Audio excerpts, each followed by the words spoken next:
J'ai peur de cette génération prématurée qui s'auto-proclame facilement oint ou prophète sur la base de 2 révélations vraies qu'elle a eu à donner.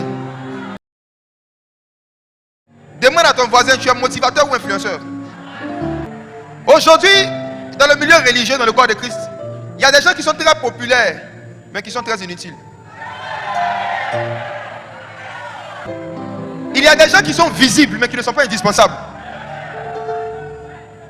Si l'église est un corps, vous convenez avec moi que sur le corps, il y a des parties qui sont visibles, mais qui sont inutiles.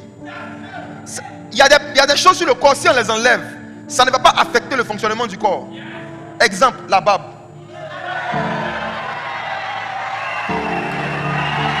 Attendez. Attendez.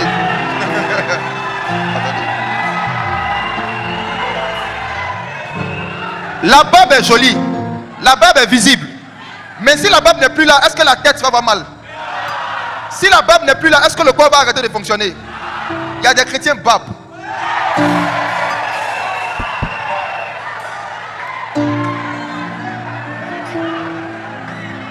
Ils sont visibles. Ils sont connus.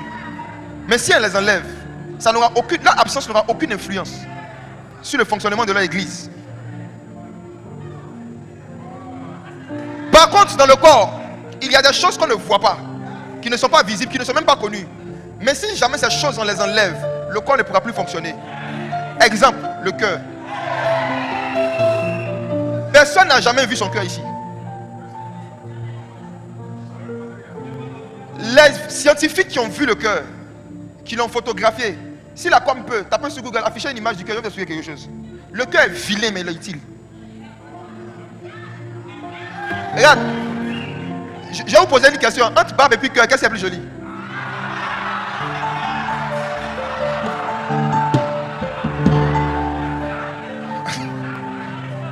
Mais le cœur humain, en tant qu'organe, est vilain. Le cœur humain, en tant qu'organe, n'a ni beauté, ni éclat pour attirer les regards. Ce n'est pas le truc rouge qu'on dessine dans les dessins animés, non. Je parle du vrai cœur. Le cœur est l'organe le plus influent du corps, mais le moins visible. Le cœur est l'organe le plus vilain du corps, mais le plus utile. Beaucoup de personnes travaillent sur leur image, mais ne travaillent pas sur leur influence. Dans le milieu des chantres, beaucoup de chantres travaillent sur leur maquillage, mais ne travaillent pas sur leur onction.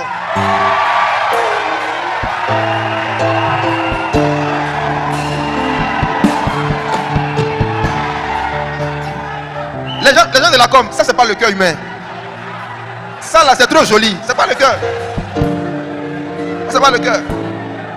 Cherchez le vrai cœur. La vérité c'est quoi? C'est que si on affiche le vrai organe cœur ici, ça va choquer certaines personnes. Donc n'affichez pas. J'ai fait exprès, je savais qu'il n'allait pas mettre la vraie photo. Parce que la vérité c'est quoi? C'est que le cœur naturel n'est pas beau à voir et tout le monde veut le cacher, c'est honteux. Pourtant c'est le plus influent. Si tu l'enlèves, le corps s'arrête. Donc, j'aimerais te poser une question. Là où tu travailles, si on t'enlève aujourd'hui, est-ce que l'entreprise va s'arrêter? Ton petit poste que tu as à l'église qui est l'objet de ton orgueil, si on t'enlève, est-ce qu'il n'y aura pas culte?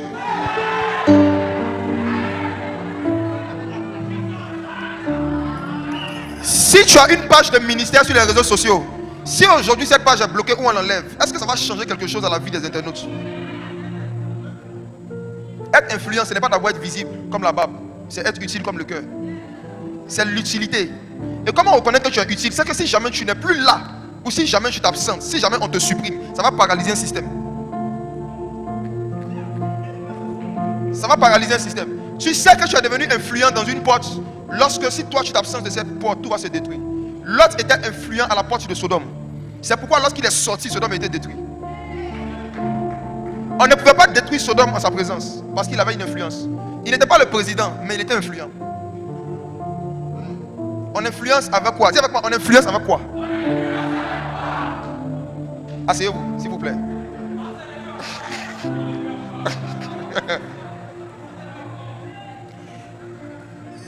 J'ai dit que l'apôtre Mohamed Sanogo, à la page 23, a dit la définition qu'il a donnée de l'influence, c'est accomplir sa mission. Donc avant, quand Dieu veut te rendre influent, il ne te donne pas d'abord une popularité, il te donne une mission. Une mission. Pas une popularité, pas une position, une mission. Maintenant, quelqu'un peut se demander comment découvrir sa mission. Comment on découvre la mission et les projets que Dieu veut qu'on réalise sur la terre. L'apôtre Mohamed Sanogo a répondu encore à cette question à la page 28 du livre. En fait, j'ai failli vous dire, prenez vos livres, mais je vais lire pour vous. Comment est-ce qu'on découvre sa mission sur la terre? Il a donné des éléments de réponse à la page 28. Il a donné le passage de Luc chapitre 16, verset 12 que nous allons lire. Mais je cite quelque chose qu'il a dit à la page 28. Il a dit: c'est selon l'intérêt que vous allez porter à la mission d'une autre personne que vous découvrirez ou non votre propre mission. Luc 16, verset 12, je vais expliquer cette phrase. Il dit: Dieu va te faire découvrir ta mission en fonction de l'intérêt que toi-même tu portes à la mission de quelqu'un d'autre qui n'est pas toi.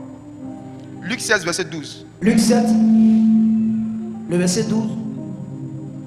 Il dit: lorsqu'il fut près de la porte de la ville. Si tu as fait la lecture, descends parce que ici, quand tu restes avec le micro, ça crache. Luc 7, verset 12. Luc 16. Luc 16. Allons-y. Luc chapitre 16, verset 12.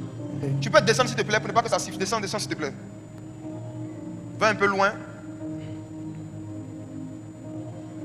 Allons-y rapidement. Luc chapitre 16, verset 12. Allons-y. Luc 16, le verset 12. Il dit: et si vous n'avez pas été fidèle dans ce qui est à autrui, qui vous donnera ce qui est à vous? Amen. Amen. Si vous n'avez pas été fidèle dans ce qui est à autrui, qui vous donnera ce qui est à vous? Dans ce passage, le Seigneur Jésus était en train de montrer le chemin qu'on utilise pour découvrir ce qui est à nous. Si tu veux que Dieu te révèle ce qui est à toi, tu dois d'abord chercher à être fidèle ou encore loyal, je préfère le mot loyal, à être loyal dans ce qui est à autrui. Donc ça veut dire quoi? Le jour où Dieu décide de commencer à te révéler ta mission, il te met d'abord sous le couvert de quelqu'un qui a déjà découvert sa mission et il te demande d'être loyal à la mission de quelqu'un d'autre. Quand tu es loyal dans la mission d'autrui, Dieu te donne la mission qui est à toi. J'ai peur des jeunes qui sont devenus pasteurs et qui n'ont jamais été membres d'une église pendant longtemps. J'ai peur de ceux qui sont devenus prophètes devant le Saint-Esprit, pas devant Élie. La Bible dit que Samuel servait Dieu devant Élie, pas devant Dieu. J'ai peur de cette génération prématurée qui s'auto-proclame facilement ouin ou prophète sur la base de 2 révélations vraies qu'elle a eu à donner. Combien de temps tu as passé dans le ministère d'autrui avant de commencer ce qui est à toi? Tu as servi pendant combien de temps dans une église locale avant de commencer un ministère sur TikTok?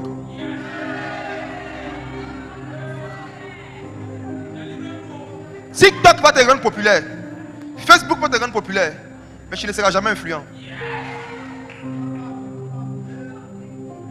Le pasteur Philippe a dit: celui qui lui-même n'a pas été influencé ne peut pas influencer. Tu peux impressionner. Tu peux impressionner.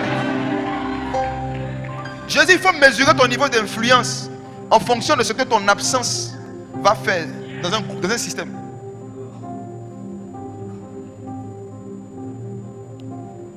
Si vous n'avez pas été fidèle dans ce qui est à autrui, qui vous donnera ce qui est à vous?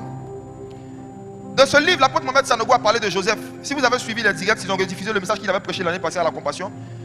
Le fait que Joseph a fait un songe, il connaissait sa mission.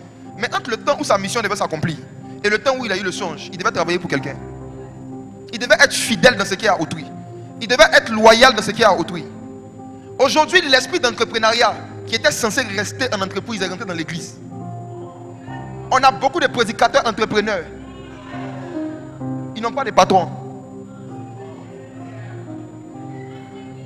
Ils n'ont pas de patrons. Ils n'ont pas de boss. Ils sont à leur propre compte prophétiquement parlant.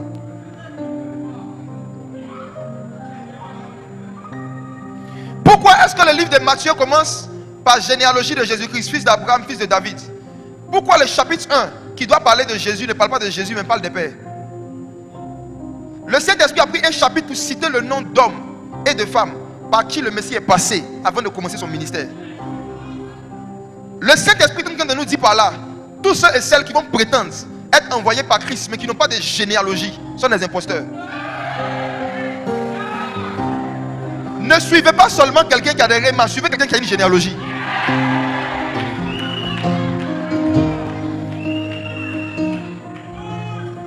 Les Juifs qui étaient intelligents n'allaient jamais suivre Jésus si on ne l'avait pas vu sortir de Jean-Baptiste. Et même quand il est sorti de Jean-Baptiste, ils ont cherché qui est son père, qui est sa mère. Et quand ils ont vu que c'était Marie et Joseph, on a laissé faire certaines choses. Vous allez voir que l'apôtre Paul, Jésus lui est apparu. Et dès que Ananias l'a touché un peu seulement, il a commencé à prêcher. Conséquence, il n'a pas été influent. Ils ont failli le tuer même. Les chrétiens même se méfiaient de lui. C'est lorsque Paul est allé s'asseoir à Antioche, dans Actes chapitre 13, avec les docteurs et les prophètes, que le Saint-Esprit maintenant arrivé à un certain moment, et je vais en parler, il a dit mettez-moi à part maintenant, Paul et Barnabas. Donc Paul ne s'est pas mis à part le jour où il a vu Jésus, il s'est mis à part le jour où il a vu les docteurs et les prophètes. Beaucoup de jeunes qui ont commencé leur page sur les réseaux sociaux vont finir mal parce qu'ils n'ont vu que Jésus. Ils n'ont pas vu des pères. Ils n'ont pas eu de modèle. Et quelqu'un qui a cousu son habit sans modèle, ça se voit dans le design.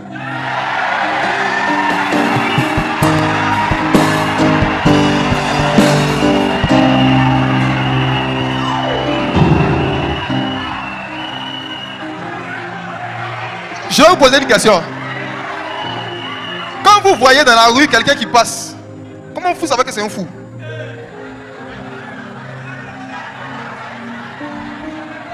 Le modèle de sa coiffure, le modèle de son habit. Un fou, même quand il est habillé, tu peux voir sa nudité. Parce qu'il n'a pas cousu son habit selon un modèle. Dieu prend Moïse, il veut lui donner un tabernacle.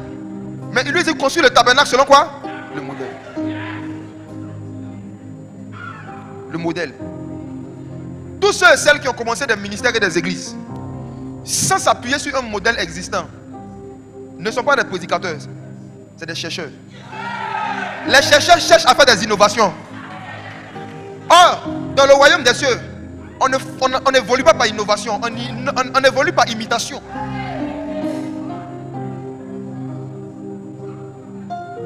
Si tu as un Saint-Esprit qui te parle, qui te conduit, mais que tu n'as pas de père, jeune, prie Dieu qui te donne des conducteurs.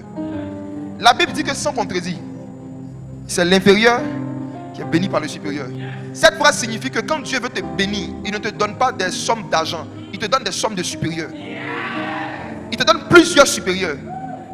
Beaucoup de jeunes ont eu leur diplôme et on dit moi je ne vais travailler pour personne, je serai à mon propre compte. Des diplômés qui n'ont jamais eu de supérieur mais qui veulent être bénis, je ne crois pas en ça. Les supérieurs dans tous les domaines de la vie sont les portes légales par lesquelles Dieu construit notre influence. Et on va le lire, on va le voir tout à l'heure. Évoluons doucement, vous pouvez vous asseoir. Avec quoi on influence? Avec quoi? Je rentre maintenant dans le thème directement. On influence avec quoi? Pour aller très vite, pour être très pragmatique, chaque enfant de Dieu est dans une famille, est dans 4 choses. Nous tous qui sommes ici, nous sommes dans une famille biologique, une ville, un secteur d'activité, une église. On est censé être dans les 4 choses. On est censé être tous dans une famille biologique. On est censé être tous dans une ville. On est censé être tous dans un secteur d'activité. Et nous tous, on est censé être dans une église. Et dans ces 4 domaines, nous sommes censés influencer là où nous sommes. Dans la famille biologique, tu dois influencer là où tu es. Dans la ville qui est Boaké par exemple, tu dois influencer là où tu es. Dans ton secteur d'activité, peu importe ton métier ou les études que tu es en train de faire, vous qui êtes étudiant, la filière que vous faites est en même temps votre secteur d'activité. Amen. Vous êtes censé influencer là où vous êtes, dans vos universités, dans vos écoles. Et aussi dans l'église locale où vous êtes. Battez-vous pour ne jamais être des babes. Ne soyez pas juste beaux. Ne soyez pas juste décoratifs. Soyez actifs dans l'église. Alors, avec quoi on influence les membres de sa famille biologique? Je vais être très pragmatique. Avec quoi on influence les membres de sa famille biologique? Est-ce que même tu as de l'influence sur les membres de ta famille biologique? Parce qu'il y en a ici qui veulent aller influencer au palais, ils n'arrivent pas à influencer au quartier. Avant de courir pour aller à la porte du gouvernement, à la porte des médias, à la porte là, il faut influencer au salon avant d'aller à la porte. Commençons au salon d'abord. La famille biologique. Avec quoi on influence les membres de sa famille biologique? On va lire un passage. Jérémie chapitre 23, verset 23. Lisons. Jérémie chapitre 23, le verset 23. Il dit ceci. Ne suis-je un Dieu que de près, dit l'Éternel, et ne suis-je pas aussi un Dieu de loin? Dieu parle à Jérémie, Dieu parle à son peuple et il dit, est-ce que je suis seulement un Dieu de près? Je ne suis pas aussi un Dieu de loin? Mes frères et sœurs, il y a deux types de relations que nous avons avec les membres de nos familles biologiques. Il y a la relation de près et la relation de loin. Dans la famille biologique, il y a ceux qu'on voit au quotidien. Et puis il y a ceux qu'on voit de temps en temps. On est censé influencer ceux qu'on voit de près. On est censé influencer aussi ceux qu'on voit de loin. Dieu est un Dieu de près. Il est aussi un Dieu de loin. Comment on influence les gens de près? On influence avec quoi? Premier type d'influence, l'influence de près. Ça concerne ceux qui vivent encore chez les parents. Qui vit encore chez ses parents? Est-ce que tu peux lever la main? Vous avez vu, c'est plus de la moitié de la salle. Qui vit encore chez ses parents? Très bien. C'est vraiment Dieu qui m'a inspiré. Votre influence commence là-bas d'abord. Comment on influence de près? Les gens qui nous voient de près, les gens qui nous côtoient de près, on les influence avec quoi? Lisons Marc chapitre 6, verset 3 à 4. Les jeunes qui vivent encore chez les parents et dont les opinions n'ont aucune influence sur la décision des parents ont un verset que le diable a prêté pour se consoler. Un verset mal interprété. Nul n'est prophète chez soi. Lisons ça. Marc chapitre 6, oui. Verset 3 à 4. Oui.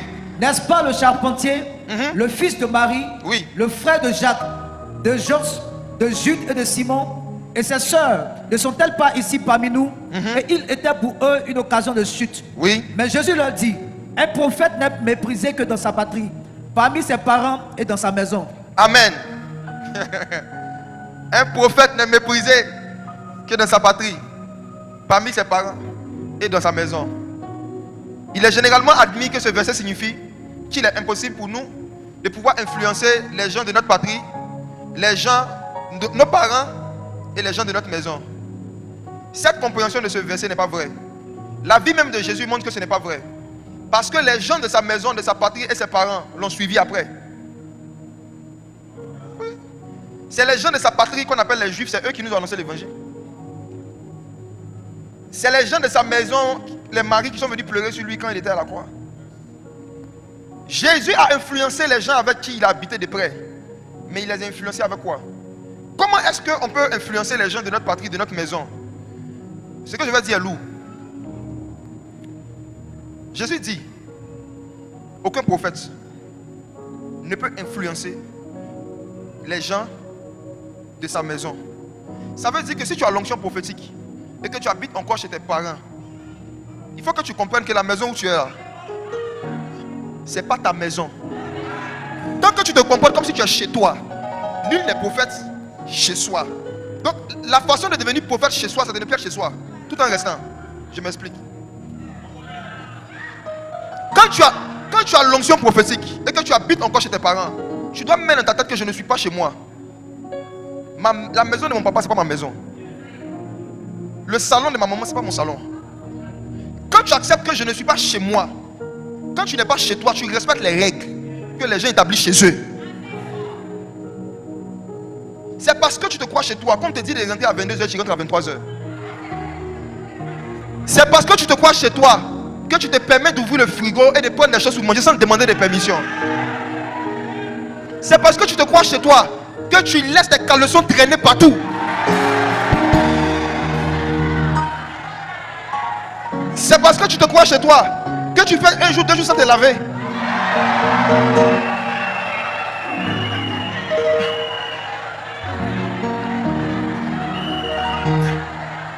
Un prophète qui veut influencer sa maison et ses parents doit se comporter comme un étranger dans la maison de ses parents. Et comment ce comportement se manifeste? Si toi aujourd'hui, je te dis, je t'invite chez moi, Jacques Amessin à Abidjan, tu es sûr que tu peux venir ce soir et tu ne vas pas te laver devant moi? Tu auras le courage. Est-ce que tu auras la force de faire une journée de travail et de venir chez moi et ne pas te laver? Même si tu as l'habitude de ne pas te laver chez toi, quand tu vas venir chez moi, tu vas faire semblant. Est-ce que tu peux venir chez moi et dès que tu rentres, tu mets tes pieds sur les fauteuils? Est-ce que tu peux venir chez moi et faire une semaine en portant le même sous-vêtement? Souvent, ce qui fait que des parents n'écoutent pas leurs enfants, c'est parce qu'ils sont trop à l'aise dans leur maison et ils ne respectent pas les règles d'hygiène, les règles de la maison. Les parents oublient les prophéties, mais ils se rappellent les comportements. Les parents ne sont pas sensibles aux prophéties, ils sont sensibles à la soumission. Ils sont sensibles au respect des règles. Les parents ne sont pas touchés par je vois, j'entends, je vois. Ils sont touchés par ta faculté à respecter les règles de la maison, à te comporter en leur montrant que tu te rappelles que tu n'es pas chez toi. Nul n'est prophète chez soi. Parce que tu es chez toi que tu n'es pas prophète là-bas.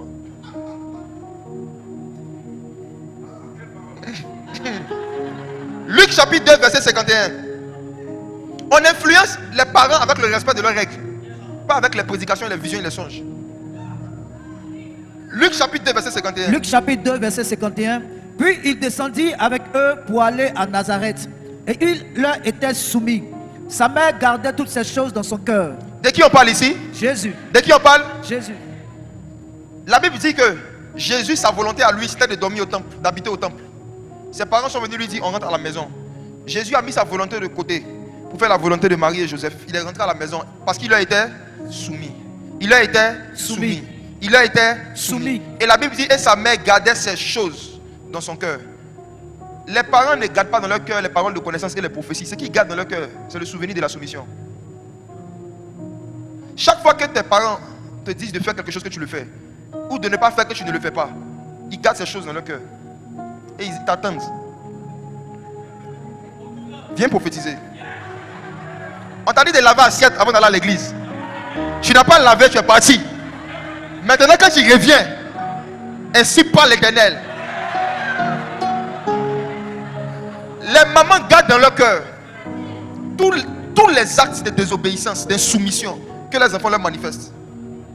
Et tu ne peux pas être prophète là-bas. Un jeune qui habite encore chez ses parents influence avec quoi? Avec sa soumission. Tu es influent dans ta maison quand tu donnes ton avis là, on t'écoute. Tu es influent dans ta maison quand un de tes parents veut faire quelque chose qui n'est pas bien, que tu dis maman laisse, elle t'écoute. Tu es influent dans ta maison d'abord. Tu es influent de près. Tu es un Dieu de près d'abord. Tu es influent de près. Lorsque les personnes qui sont près de toi te voient comme quelqu'un qui peut donner un conseil, on va l'écouter. Pourquoi? Parce que les parents écoutent les enfants qui les écoutent. Les parents écoutent les enfants qui les écoutent. Il faut que votre soumission et votre respect des règles de la maison soient irréprochables si vous voulez devenir influent dans votre famille biologique. Il faudra que dans leur souvenir, quand ils cherchent, ils ne se souviennent pas un jour où vous l'avez manqué de respect. Ou ils ne se souviennent pas un jour où vous l'avez manqué de respect et vous n'êtes pas venu demander pardon. Si vous voulez devenir influent dans vos familles, si vous reconnaissez que vous avez mal agi, vous avez manqué de respect aux gens, vous avez élevé le ton, vous êtes rentré après les heures qu'on vous a données, ne demandez jamais pardon en gros, on demande pardon en détail. On ne dit pas pardon pour tout. Il a dit ça, il y a tout là, il y a quoi dedans? Tout, c'est le nom de qui? Il y a quoi dans tout? On ne demande pas pardon en gros, on demande pardon en détail. Tu dois citer les faits. Maman, pardon, parce qu'en 1995, oui, tu te rappelles, un jour tu as crié sur moi, puis moi aussi j'ai crié un peu. Pardon. Maman, en 99, c'est à toi de citer les faits. Si tu veux être sauvé, amuse-toi, pêche, et puis va dire à Dieu pardon pour tout. Et puis meurs, tu vas voir.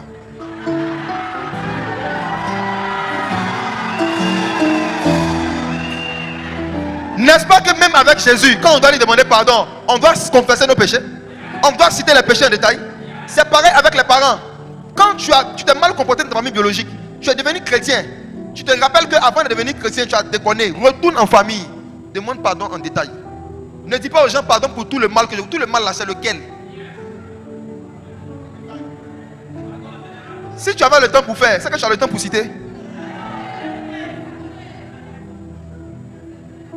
Beaucoup parmi vous, vous devez aller demander pardon à certains membres de vos familles, vos grands frères, vos grandes soeurs biologiques, certains voisins, certains parents. On influence les gens de près avec notre capacité à reconnaître nos erreurs. Je vous dis la vérité, reconnaître ses erreurs rend très influent. Reconnaître ses erreurs, ça rend influent. Demander pardon rend très puissant. Ça rend influent. Parce que la plus grande puissance dans le royaume des cieux, c'est l'humilité. L'humilité précède la gloire. La prière précède la puissance. Mais c'est l'humilité qui précède la gloire. Or, la gloire est plus importante que la puissance. Il y a des gens qui ont l'onction, mais vous n'avez pas la gloire parce que vous n'avez pas d'humilité. Vous avez des dons, mais ces dons-là n'influencent pas beaucoup de personnes parce qu'il y a des pardons que vous ne voulez pas les demander. Je vais vous donner un témoignage. Quand j'étais enfant, dans mon enfance jusqu'à dans l'adolescence, j'étais membre d'une église. Il y a eu plusieurs pasteurs qui se sont succédés. Mais parmi les pasteurs qui se sont succédés, l'année où j'avais décidé de partir, où on avait décidé de partir avec quelques-uns de mes frères, par manque de sagesse, on était mal parti. Mais à l'époque, je ne savais pas que j'étais mal parti. Parce que pour moi, je n'ai fait de mal à personne. J'ai juste fermé mon téléphone, j'ai changé de numéro. Je n'ai fait de mal à personne. Je n'ai insulté personne. J'ai juste changé de téléphone et de numéro. J'ai disparu. Je continuais mon ministère. Mais j'avais remarqué quelque chose. Quand je priais seul dans ma chambre, je suis en train de parler à quelqu'un parce que je sens que mon passé est ton présent. Quand je priais dans ma chambre, je sentais l'onction. Je connaissais beaucoup de versets. Mais quand je sortais pour évangéliser, 2 conversions par an. Avec tout le feu que je sens là, 2 âmes par an. Avec toute l'onction que je savais que j'avais, je priais pour les malades, personne ne guérissait jamais. Les seuls rares témoignages qui arrivaient, c'est j'avais mal à la tête. Quand tu as prié, je n'ai plus mal à la tête. Dis avec moi, témoignage de paracétamol.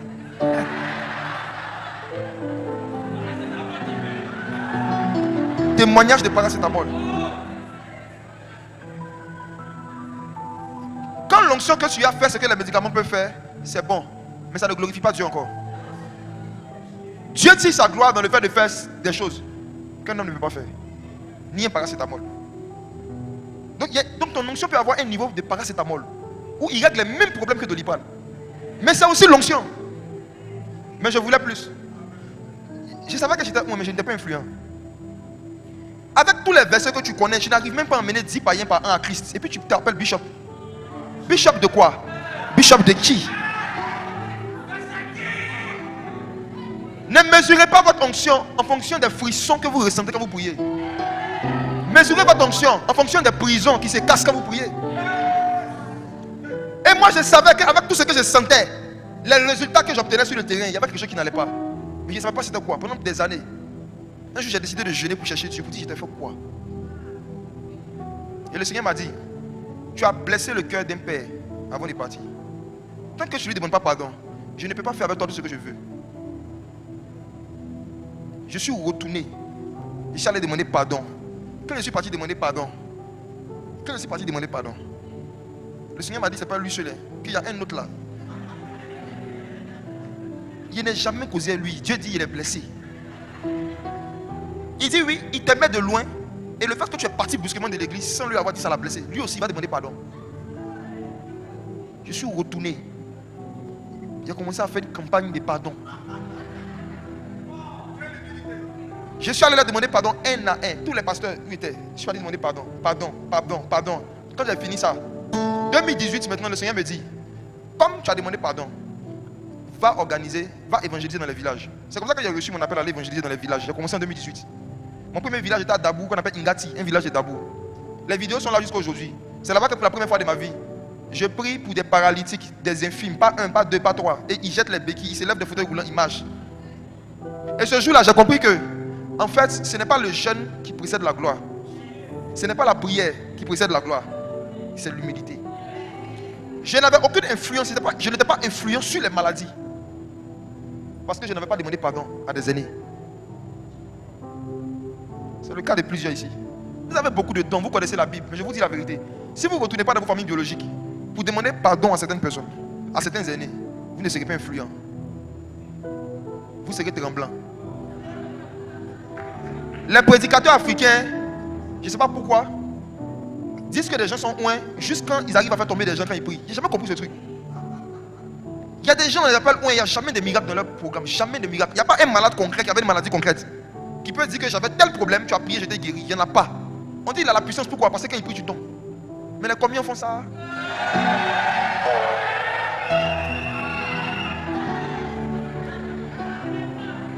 L'onction, ce n'est pas l'ensemble des sensations et des frissons qu'on fait ressentir aux gens. L'onction, c'est l'ensemble des prisons des gens qu'on brise. C'est l'ensemble des solutions aux problèmes des gens qu'on approche. L'onction brise le joug, pas les chaises. Le joug.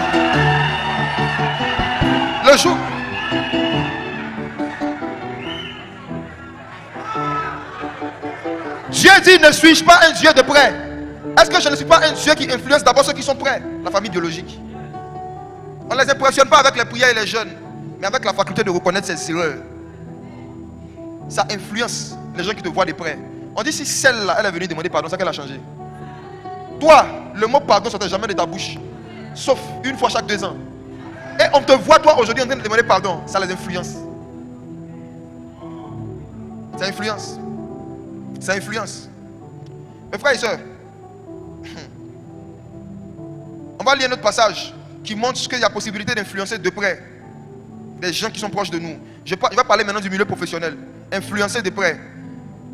2 Rois chapitre 5, juste le verset 2. On peut être jeune, ne pas avoir encore de poste, mais être influent là où on est. Par notre attitude. 2 Rois le chapitre 5, le verset 2. Or les Syriens étaient sortis par troupes, et ils avaient emmené captive une petite fille du pays d'Israël, qui était au service de la femme de Naaman. Amen. Amen. Connaissez-vous cette petite fille? Est-ce que vous savez que c'est grâce à elle que Naaman a entendu parler d'Élisée? Et c'est grâce à elle que Naaman a été guéri de sa lèpre.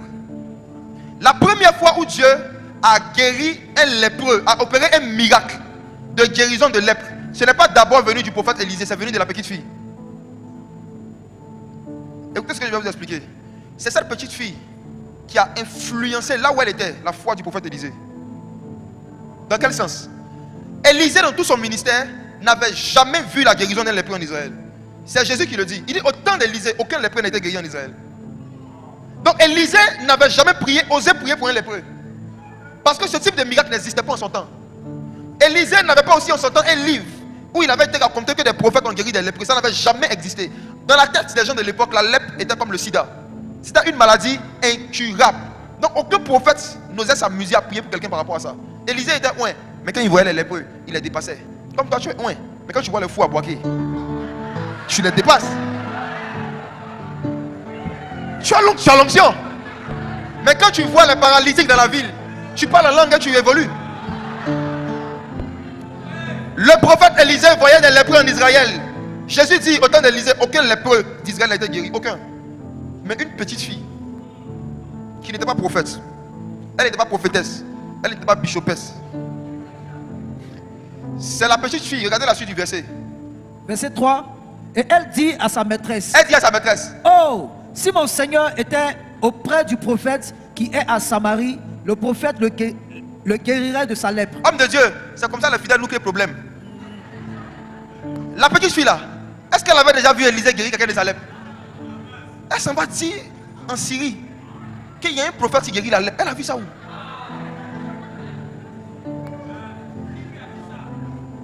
Cette petite fille avait la foi que Dieu pouvait guérir un lépreux, quoique c'est un miracle qu'on n'avait encore jamais entendu dans sa génération. Amen. Elle croyait en ça.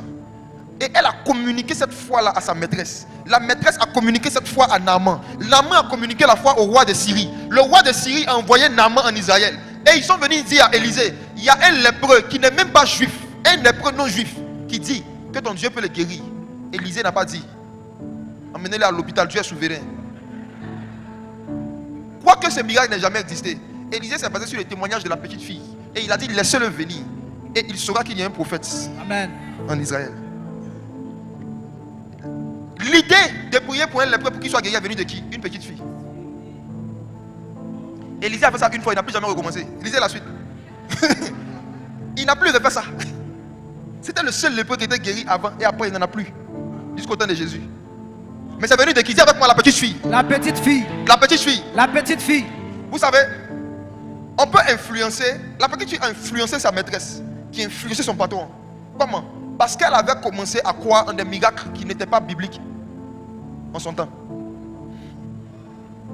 La petite fille avait développé sa foi et elle avait commencé à croire en ce que l'œil n'a point vu, ce que l'oreille n'a point entendu, ce qui n'était point monté au cœur de l'homme, des choses que l'œil n'avait point vu, que l'oreille n'avait point entendu. Cette petite fille avait commencé à croire et à aspirer que Dieu pouvait le faire.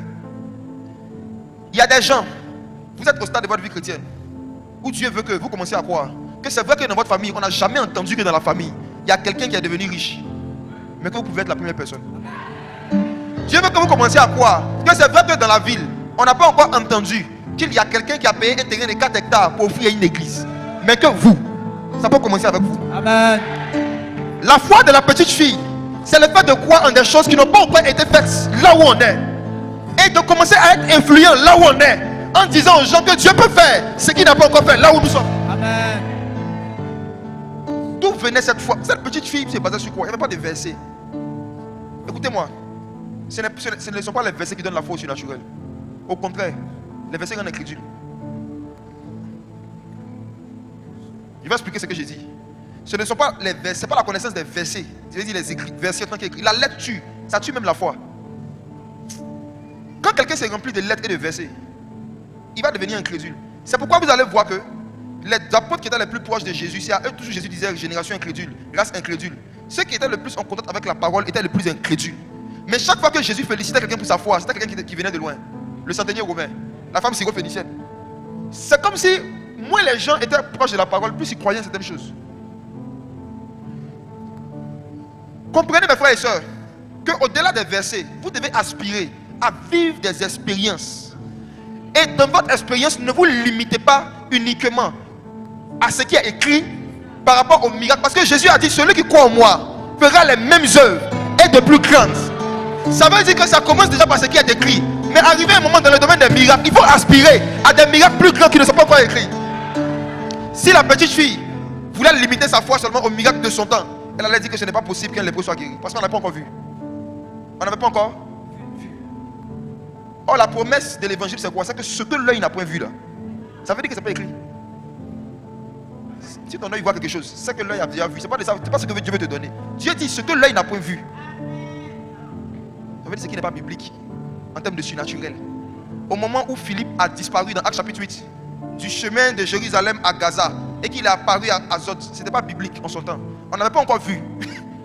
Au temps de Philippe, on n'avait pas vu un chrétien qui, au lieu de prendre Yongo, prend l'onction pour se retrouver dans un autre endroit. Ce n'était pas biblique encore à l'époque. C'est lui, son expérience, qui a rendu l'expérience biblique. Avant de quitter la terre, je parle des miracles, je ne parle pas de la doctrine, je parle des miracles. En ce qui concerne la doctrine, tout doit être écrit. Attention, je suis en train de parler des miracles. Je parle des miracles. On influence les membres de nos familles biologiques en leur faisant comprendre que nous on croit en certains miracles qui ne sont pas conventionnels. La petite fille. Jésus dit à Pierre et aux autres, voici les miracles qui accompagneront ceux qui auront cru. En mon nom, pour qu'un malade soit guéri, ils imposeront les mains. Pierre dit, ok, ça c'est ce qui a écrit. Quand l'onction est descendue sur Pierre, quand le mouvement du réveil a commencé à Jérusalem, au début Pierre a imposé les mains. Il a vu un boiteux, il dit, tiens ma main, lève-toi. Mais quand il a grandi dans l'onction, il a imposé son ombre. Ce n'était plus la main de Pierre, c'était l'ombre de Pierre. Alléluia. Quand Pierre a commencé à opérer des miracles par l'ombre, à l'époque ce n'était pas encore biblique. On n'avait pas vu ça avant. L'apôtre Mohamed Sanogo, est-ce que vous avez écouté son intervention à ICC récemment? Il dit, les manifestations surnaturelles, il a dit ça la semaine dernière, les manifestations surnaturelles que Dieu veut envoyer sur la terre, ce n'est pas le réveil. Il dit que quand on parle de réveil, c'est quelque chose qui existait, qu'on ramène. Il dit, oh, ce que Dieu veut faire là, on n'a pas encore vu. On ne doit plus prier pour le réveil. Moi, j'ai dit ça depuis des années. Je disais, le réveil ne viendra pas. Il est déjà là. Ceux qui me suivent, ça, c'est ce que je prêche. Je ne prie pas pour un réveil. Pour moi, le réveil est déjà fait. Il y a autre chose.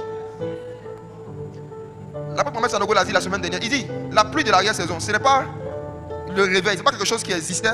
Ce n'est pas des manifestations qu'on avait déjà vues, qu'on va revoir. C'est des choses qu'on n'avait jamais vues, qui sont en train de se passer dans le corps de Christ. Des pieds qui poussent. Des pointures qui diminuent, d'autres qui augmentent. Qui a suivi ça avant-hier en ligne? Vous avez suivi ça? C'est ce qui s'est passé à Abidjan avant-hier avant que je n'arrive. Quelqu'un est là comme ça, et puis ses pieds poussent, je suis le cerf. Un autre est là, je suis le flotte. Les gens sont là, ils maigrissent sur place. C'est pas pour dire que tu as maigri, tu vas à la maison te peser. Quelqu'un est là, son pantalon la flotte. Devant les caméras. Ce que le Saint-Esprit est en train d'amener pour nous rendre influents, c'est ce que l'œil n'a point vu. Qu'est-ce qui t'influence? C'est ce que tu n'as jamais vu qui t'influence. Les païens d'aujourd'hui sont tellement endurcis par rapport à l'évangile que si c'est le miracle des mal de tête, on reste dans guérison des mal de tête. On ne va pas gagner beaucoup d'âmes. Ça, ils ont déjà vu. Les gens aujourd'hui sont tellement enracinés dans la débauche qu'il faut que la grâce surabonde. Il y a un niveau de grâce, un niveau de manifestation qui doit surabonder. Là où le péché abonde, la grâce surabonde. Il faut qu'on aspire à des manifestations spectaculaires, surabondantes de la puissance de l'Esprit de Dieu. Et quand tu es encore en famille et que tu crois en ces choses, fais exprès.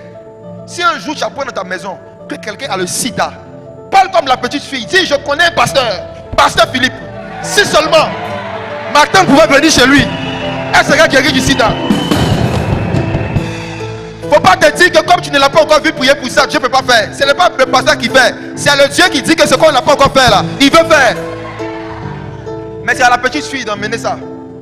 Moi, quelqu'un m'a fait le coup en 2015. J'ai fait la bouche au groupe local à Makori. Je suis allé évangéliser dans une cellule. J'ai dit Jésus guérit. Il peut guérir même les fous. Moi, il dit ça comme ça. J'avais dit ça comme ça. Ça fait souvent quand on prêche dans le zèle, voilà, il y a des choses qu'on dit comme ça. Donc j'étais jeune. J'ai dit Jésus peut guérir même les fous. J'ai lancé ça comme ça. Il y a un gars qui a pris ça très au sérieux. Son frère était fou depuis plus de 12 ans. Il allait dire à son papa, papa, il y a un jeune qui est venu ici. Il dit qu'il organise un programme à la map de Cocody le vendredi soir. Il dit Jésus guérit les fous. Moi, il ne savait pas. Moi, j'arrive dans la salle. Moi, il m'amusait. Moi, il a parlé comme ça. Dis avec moi la petite fille. La petite fille. C'est la génération des chrétiens qui envoient des cas que l'homme de Dieu même là, il n'a pas encore traité, mais on a déjà dit aux gens qu'il peut faire. Je rentre, je vois un groupe de jeunes assis, je les salue. Il y a un, je le salue, il ne me répond pas. Et puis il sourit bizarrement, il me répond. Où est la foi non? Il me répond, il sourit. Hey! Je le salue, je dis bonjour, il ne me répond pas. Bonjour, il ne me répond pas. Il me regarde, il sourit. Son femme me dit, il est fou. Il dit, mais il fait quoi ici? Mon cœur s'est coupé, je vous dis la vérité, il y a eu peur. C'était il y a 10 ans, 2015. Il dit, mais il fait quoi ici? Il dit non, j'étais venu à la cellule la semaine dernière à Makori. Je lui ai dit que Jésus guérit tout le monde, même les fous. Dans mon cœur, j'ai dit, qui m'a envoyé?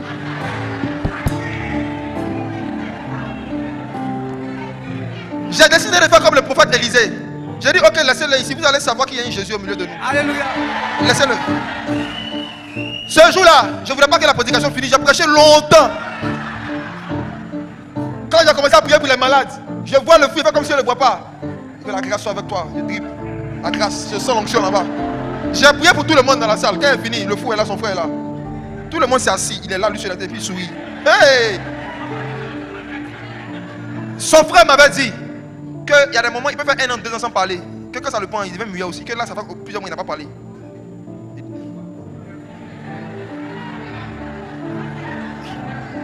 Ce jour-là, ça va prêcher sur Actes chapitre 8, un seul verset. La Bible dit Philippe descendit en Samarie et il prêcha le Christ. C'était mon message ce jour-là. J'ai expliqué que pour prêcher, il faut d'abord descendre. Et quand tu descends maintenant, il faut parler de Christ. C'est-à-dire le coin. Quand j'ai fini, je me suis mis devant lui. Je me demandais comment il va faire ça. Et je me suis rappelé d'un songe que j'avais fait en 2011. Dans le songe, il y a un fou qui était venu. Et dans le songe, j'avais l'intention de prier pour lui. Mais je le regardais et j'ai senti une grande compassion. J'ai senti une tristesse.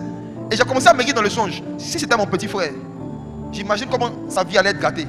Et pendant que j'étais en train d'avoir pitié de lui, une influence, une puissance est sortie de moi dans le songe. Et il a été guéri, je n'ai pas prié. Je me suis rappelé du songe. J'ai fait le songe en 2011, on était en 2015. Je regarde le fou. Et puis je me dis en moi-même, est-ce que ce n'est pas le songe? Et je dis non, ça doit être mon songe là, c'est maintenant ça va se réaliser. J'ai décidé de ne pas prier, mais de le regarder. J'avais médité un jour sur un verset. La Bible dit qu'il y a quelqu'un qui était venu vers Jésus. Jésus le regarda et il l'aima. Et après ça maintenant il lui dit, le jeune homme riche, Jésus le regarda et il l'aima. La Bible dit Jésus ému de compassion guérit les malades. Ce n'est pas le don de guérison qui guérit les malades, c'est l'amour. Ce jour-là, j'ai regardé le fou et je l'ai aimé. J'ai arrêté d'avoir peur de lui. L'amour parfait bannit la peur. J'ai commencé à me dire, si c'était mon frère, ça fait combien d'années sa vie est bloquée? Il n'arrive pas à parler. Pendant que j'étais en train de me mettre à sa place et d'avoir pitié de lui, il est tombé brusquement. Il a perdu connaissance. Et quand il s'est levé, il a commencé à parler. Et aujourd'hui, je vous parle du travail. Alléluia. Guéri. Guéri. Jésus. Ce que je veux que vous retenez, c'est que ma foi en la guérison des fous a été influencée par un frère en Christ qui n'est pas un pasteur. C'est lui qui m'a dit que Jésus peut. Tu peux être influent en poussant même des pasteurs à croire des choses auxquelles ils ne croient pas. Tu peux être là où tu es, mais si tu développes ta foi, commencer à dire que Jésus peut faire ci, il peut faire ça. N'attends pas d'avoir déjà vu Jésus le faire avant de dire. Si on doit d'abord voir Jésus faire des miracles avant de dire aux gens qui peuvent le faire, arrêtons de dire que Jésus revient, qu'il a déjà vu venir. Oh. Pourquoi nous prêchons que Jésus revient alors qu'on ne l'a jamais vu venir? Quand on dit revient, ça veut dire venir 2 fois. On ne l'a pas vu venir 1 fois. Mais nous affirmons qu'il revient. Par la foi. Par la foi. Car la foi est la démonstration des choses qu'on ne... Tu ne vois pas, mais tu tchatches. Que Dieu te donne l'influence de la petite fille. Que Dieu te donne l'influence de la petite fille. Au nom de Jésus. Asseyez-vous, je vais aller vite. Là, c'est l'influence de près. Mais Dieu dit dans Jérémie 23, 23, ne suis-je pas aussi un Dieu de loin? L'influence de loin, c'est la capacité d'influencer les gens qui ne sont pas, les membres de nos familles, les gens qui ne sont pas proches, qui ne nous voient pas tout le temps, avec qui on ne veut pas parler. On les influence avec quoi? À ce niveau-là, je vais répéter quelque chose que mon père spirituel a dit hier. Dans ce livre, l'apôtre Mohamed Sanogo parle beaucoup de Joseph. Joseph. Et vous savez, Joseph a fait un songe. Il savait qu'il devait devenir influent mondialement et même au niveau de sa famille. À travers les gerbes qu'il a vu se prosterner devant ces gerbes, c'est bien beau. Mais ce ne sont pas les songes de Joseph qui l'ont rendu influent. C'est son succès social. C'était impossible pour Joseph d'influencer de près. Il fallait qu'il influence de loin. Pour que Joseph devienne influent dans sa famille, il fallait qu'il sorte de la maison, qu'il aille dans un autre pays, qu'il réussisse. Et sa réussite allait faire que maintenant on allait commencer à l'écouter. Il y a plusieurs parmi vous. Dieu va vous accorder la grâce de pouvoir aller voyager, pour aller travailler ailleurs, pour aller fréquenter ailleurs, pour aller prospérer ailleurs. Parce qu'il veut vous rendre influent dans votre famille. La majorité des jeunes Africains, quand ils disent qu'il y a un tonton qui est boss, en général il est en Europe. On a presque nous tous ici, presque nous tous, on connaît au moins une personne de notre famille qui vit en Occident, en Amérique ou en Europe et qui est vu comme un super boss qui envoie des westerns de temps en temps. Et cette personne qui est de loin a une certaine influence. Parfois sur les décisions, les choix des gens qui sont en Côte d'Ivoire. Parfois même des gens veulent se marier. On fixe la date en fonction du voyage de Tanti Amélie qui doit venir de Paris. Il y a des gens qui ont une influence de loin. La tata en France, tu lui dis je me marie en août, elle dit en août je ne suis pas disponible, mais en septembre, toi-même ton propre mariage, tu ne peux pas parler. Tu dis que toi-même ton propre mariage, tu ne peux pas parler. Tu sais pourquoi?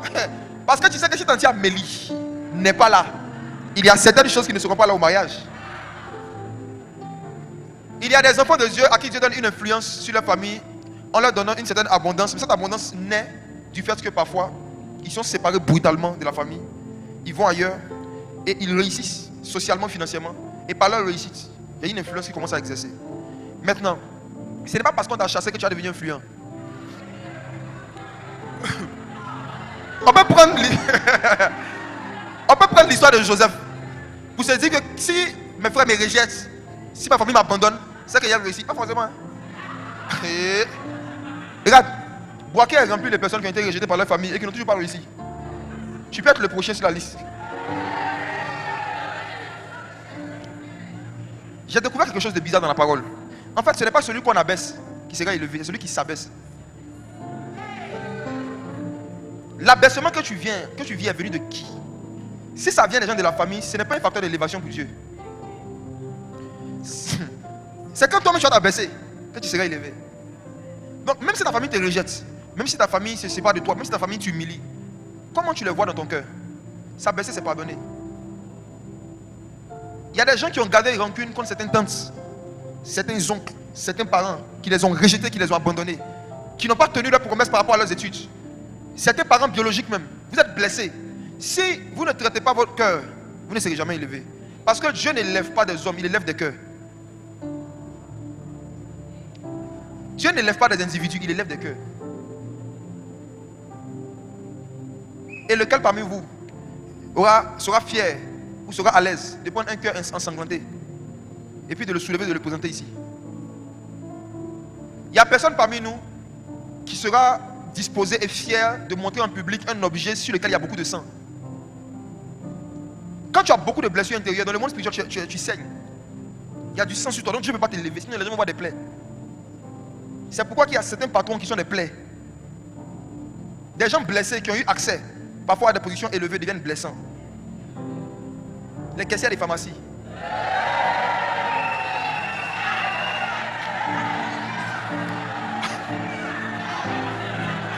Certains vigiles de certaines banques. Certaines soeurs de l'accueil. Dans certaines églises, pas ici.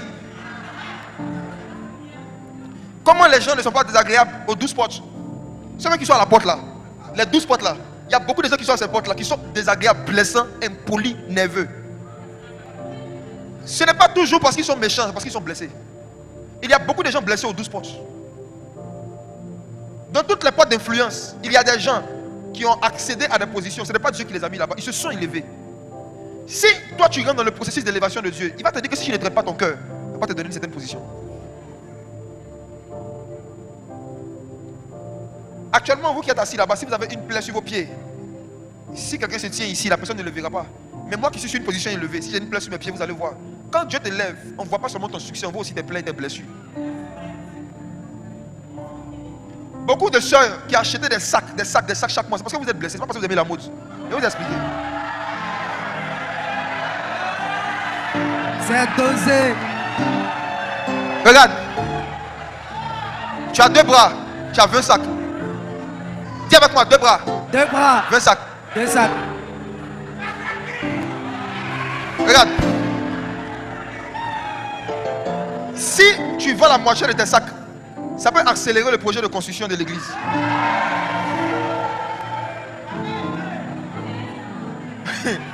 Pourquoi est-ce que quelqu'un qui a déjà beaucoup de biens continue d'en acheter, En général, ce n'est pas toujours le gaspillage, parce qu'on a des blessures intérieures. Il y a des femmes, quand elles étaient petites, on ne leur a pas donné des sacs. Elles n'ont pas eu la grâce d'avoir des accessoires qu'elles voulaient. Et elles se sont dit, quand je vais réussir, je vais acheter. Et quand ils ont commencé à acheter, elles n'arrivent pas à arrêter d'acheter. Parce que ce qui motive l'achat, ce sont des blessures de l'enfance. Si Dieu veut te rendre influent, il faut que les sacs ne t'influencent plus. Si Dieu veut te rendre influent, il faut que d'abord il casse l'influence que certains objets matériels ont sur toi. Sinon, s'il te met à la porte du gouvernement, tu vas prendre l'argent du gouvernement pour acheter ça. Il te met à la porte des médias, je vais prendre les caméras pour montrer tes sacs. Beaucoup d'enfants de Dieu, Dieu leur a donné des positions, des fonctions. Au lieu de prendre ça pour faire voir Jésus, ils prennent ça pour se faire voir. Parce que depuis ils sont petits, ils n'ont jamais fêté leur anniversaire. Donc maintenant, il est à la porte des médias. Le jour de son anniversaire, la Côte d'Ivoire va trembler. Il y a beaucoup de fanfaronnage que les gens vont sur les réseaux sociaux par rapport à des voitures qu'ils achètent, par rapport à des biens qu'ils ont. C'est la manifestation de leurs blessures. Ce sont des vengeances. Mais il y en a qui se vengent au nom de Jésus. Il dit, il paye une voiture, il vend la voiture, c'est même qu'on dit vanité de vanité. Ou bien il met, tu m'enlèves de la boue. Me fais asseoir à la table des rois.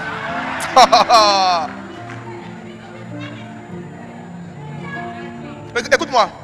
David dit, tu dresses une table devant moi, pas en face de mes amis de Facebook, en face de mes adversaires. Tu dresses une table devant moi, pas en face des membres de ma famille, en face de mes adversaires. Ça veut dire que les personnes à qui je veux que tu montes en succès, ce n'est pas tes amis, c'est tes ennemis. C'est tes adversaires. Donc, vouloir utiliser des petites réalisations sociales pour impressionner ses amis, c'est Chanel. Et ça va faire que tu ne seras pas influent. L'influence que nos blessures d'enfance ont sur nous, on le sous-estime. Mais ça motive beaucoup de nos habitudes et de nos choix. Est-ce que ton amour pour les téléphones, ce n'est pas né d'une blessure? Je n'ai jamais avoir eu de téléphone quand j'étais adolescente. Est-ce que ton amour pour la nourriture n'est pas dû au fait que quand tu étais à la maison, on préparait chaque jour, même sauce, même sauce, même sauce, même sauce.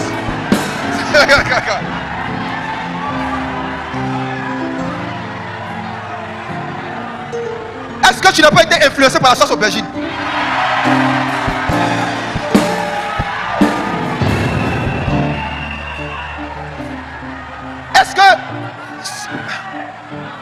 Est-ce que ce n'est pas l'influence des sauces aubergines qui fait que tu es influencé par le nouveau restaurant?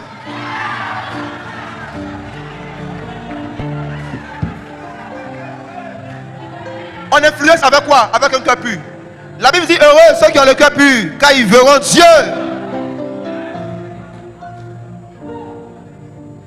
Ne fuyez pas votre passé, affrontez-le. Et demandez à Dieu de vous guérir. Ne cachez pas vos blessures, vos frustrations de jeunesse. Exposez ça à Dieu. Et dites à Dieu de vous changer. Beaucoup d'adultes, malgré le Saint-Esprit, ne peuvent pas être influents entre les mains du Saint-Esprit parce que ce sont des grands enfants. C'est des enfants dont les années ont augmenté, mais dont le cœur est resté le même. C'est des enfants dont la forme a changé, mais c'est les mêmes frustrations, les mêmes rancunes qui sont cachées à l'intérieur de ce corps. C'est enfantin d'être frustré contre le pasteur, Parce que ça fait longtemps qu'on n'a pas programmé pour prêcher. Dans les églises, ceux qui sont blessés parce qu'on ne leur donne pas le micro, c'est des gens qui voulaient chercher des classes quand ils étaient petits. C'est bon.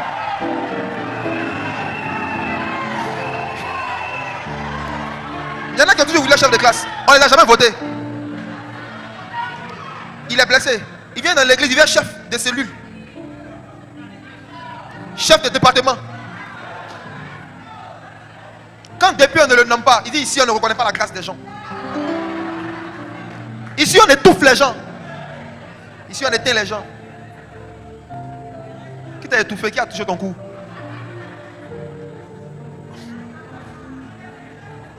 Les blessures de l'enfance nous influencent et nous empêchent de devenir influents. Les échecs qu'on n'a pas accepté de laisser tomber. Il faut accepter que dans la vie, tu n'es pas né pour réussir dans tout. Il y en a ici qui ont essayé d'être star, rappeur dans le monde, ça n'a pas marché, c'était rappeur au quartier. Il y en a ici qui ont toujours voulu être des rappeurs connus en Côte d'Ivoire. Malgré toutes les rimes, toutes les punchlines. Ils n'ont jamais été connus. Maintenant, ils viennent dans l'église, ils voient rap gospel. S'ils ne veillent pas sur leur cœur, ils vont vouloir christianiser leur passion mondaine et vouloir rechercher en Jésus la célébrité et la popularité qu'il n'y a pas dans le monde. Ils ne vont pas devenir rappeurs pour influencer. Ils vont devenir rappeurs parce qu'ils sont influencés par leurs blessures.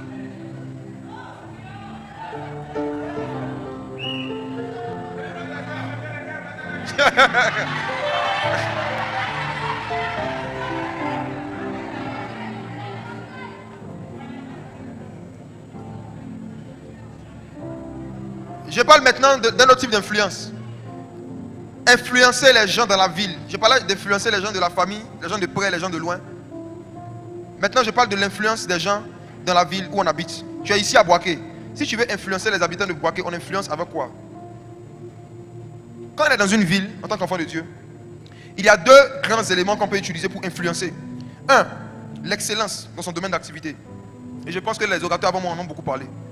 Le fait de chercher à devenir excellent. Je vais parler vraiment en français terre à terre. Chercher à devenir fort dans son métier. Chercher à devenir un GOAT dans son métier.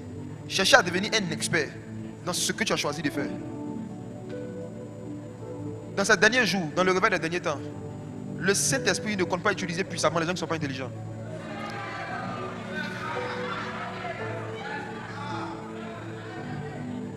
Quand je dis les gens qui ne sont pas intelligents, je parle des gens qui ne veulent pas utiliser leur intelligence pour dépasser la moyenne. Sinon Dieu a donné une intelligence de base à tout le monde. Mais ce n'est pas l'exercice qu'on s'améliore et qu'on dépasse la moyenne. Vous tous les étudiants qui partez à l'école dans le but d'avoir la moyenne, vous vous disqualifiez du réveil spirituel. Étudier dans le but d'avoir la moyenne, c'est rechercher la médiocrité. L'amour de la moyenne, c'est la haine de l'excellence. Je rembobine ma phrase. L'amour de la moyenne, c'est la haine de l'excellence. La recherche de la moyenne, c'est la poursuite de la misère. La recherche de la moyenne, c'est la poursuite de la misère. Vous savez pourquoi? Le monde est devenu difficile. Il y a de plus en plus de diplômés, mais il y a de moins en moins de postes libres.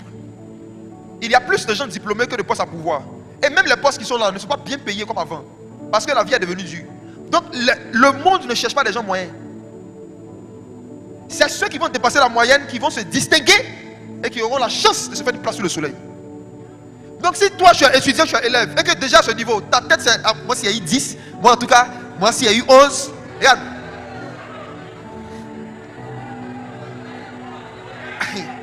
Aller à l'école pour chercher 10, aller à l'école pour chercher 11, c'est aller à l'école pour chercher la honte de son futur.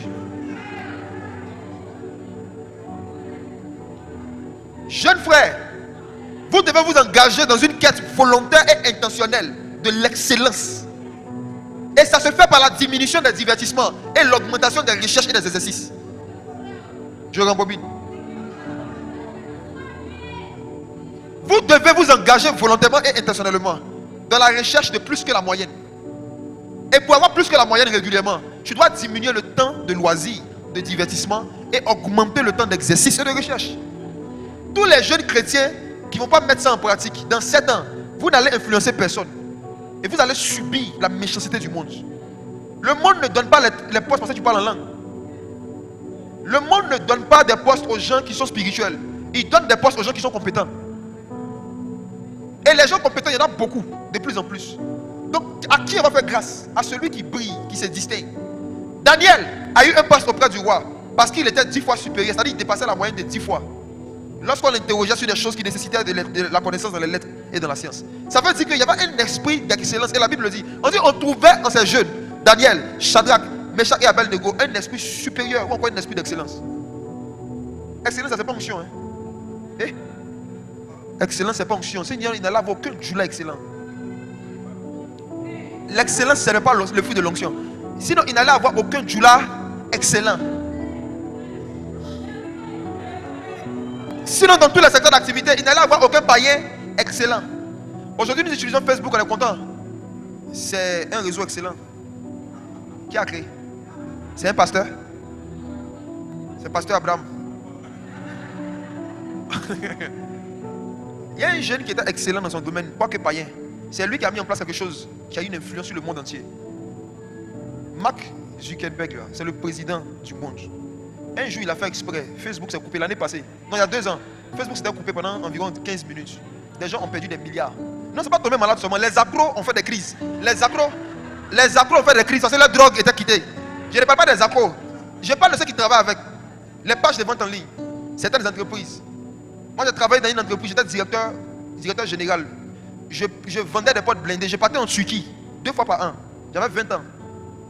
20 ans. Je partais en Turquie 2 fois par an pour aller acheter des boîtes blindées pour revenir vendre en Côte d'Ivoire. Et je vendais sur Facebook à 100%. Et c'est grâce aux ventes de Facebook que je nourrissais ma famille. Le PDG de l'époque m'a donné ce poste, pas parce qu'on était parentés. On a beaucoup de liens de parenté.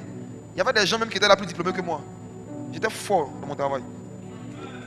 Mes résultats dépassaient la moyenne. Il m'avait donné 2 mois pour pouvoir vendre des postes qui étaient restés en stock depuis des années. J'ai vendu ça en 3 semaines. La culture de l'excellence commence dans l'enfance. Ça commence au lycée. Si tu n'as pas fait au lycée, tu peux commencer à l'université. Si tu n'as pas fait à l'université, tu peux commencer à l'église. Chercher l'excellence, c'est quoi? C'est chercher à ce que quand on me confie une tâche, je ne vais jamais faire exactement ce qu'on m'a demandé de faire. Ça, c'est la moyenne. Je fais toujours un peu plus. Si on me dit, viens, regardez Joseph. Qu'est-ce qui a fait que Pharaon lui a donné un poste? On l'a appelé juste pour interpréter un songe. Si Joseph avait la mentalité de la moyenne, il allait se dire, moi, en tout cas, il fait sûrement ce qu'on m'a demandé de faire. On m'a dit interprétation de songe, j'ai fait interprétation de songe, je m'arrête là. Mais Joseph a non seulement interprété le songe, mais en plus, il a donné une solution par rapport à un problème à venir. C'est la solution là qui lui a donné le poste, c'est pas l'interprétation. C'est le plus qu'il a ajouté, la fait qu'il s'est distingué. À l'église, cherchez à faire plus que ce que vous faites. Un chrétien qui est dans une église locale depuis plus de 3 ans et qui travaille dans un seul département, c'est un paresseux. Il y a trop de choses à faire dans la maison de Dieu pour que toi tu ne fasses qu'une seule chose. Il y a trop de choses à faire dans l'église pour que tu ne fasses qu'une seule chose. C'est parce que tu n'as pas un esprit d'excellence. Tu ne cherches pas à faire plus.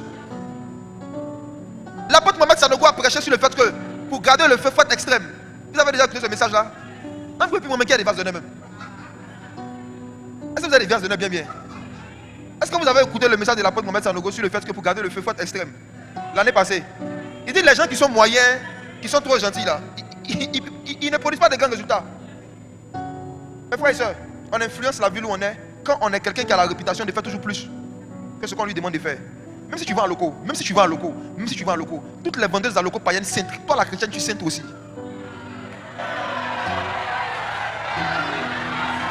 Regarde. Tu n'es pas influence, maman. Est-ce que tu sais, maman, qu'en décidant d'ajouter juste 5 graines de plus, tu peux influencer le désir des gens d'acheter chez toi? Dans les plus petites choses, dans le domaine du travail, on a une influence sur les gens de la ville où on est. Quand on a la culture, on a la réputation d'être généreux, d'être quelqu'un qui donne même toujours un peu plus. Moi, avant votre église, je n'avais jamais vu une église, je n'ai pas vu, peut-être que ça existait, mais je n'avais pas vu une église qui va évangéliser. Et puis en plus d'apporter la parole, en plus de chasser les démons, en plus de prier pour les malades, on fait don aux hôpitaux. Moi, je n'avais pas vu ça. Je n'avais pas encore vu. Ça va pas se donner de vue ce modèle. Donc tu vois que la personne qui est derrière ça a une mentalité de Jésus a dit allez chasser les démons, guérissez les malades. Il n'a pas dit offrez aux hôpitaux. Jésus n'a pas dit ça, hein. Mais lui, il a ajouté. Parce qu'il a l'esprit d'excellence. L'esprit d'excellence fait que tu cherches toujours à faire plus que ce que tu es censé faire. Tu n'es pas dans la moyenne. Et ça te rend influent. Les médias ont commencé à parler de ça partout. Moi, je suis RTI, j'ai vu ça récemment. On dit à Boaké, votre dernière campagne. C'est RDI qui m'a informé. Moi j'étais sur les réseaux sociaux, j'ai juste vu des vidéos de délivrance et des miracles. Maintenant c'est la télévision nationale, regardez l'influence. Si tu es une vendeuse, prends une décision. De temps en temps, donne un peu plus à tes clients. Ça ne va pas t'appauvrir. La Bible dit que celui qui donne libéralement s'enrichit. Tous ceux qui vendent des galettes, qui sentent la foi en Christ.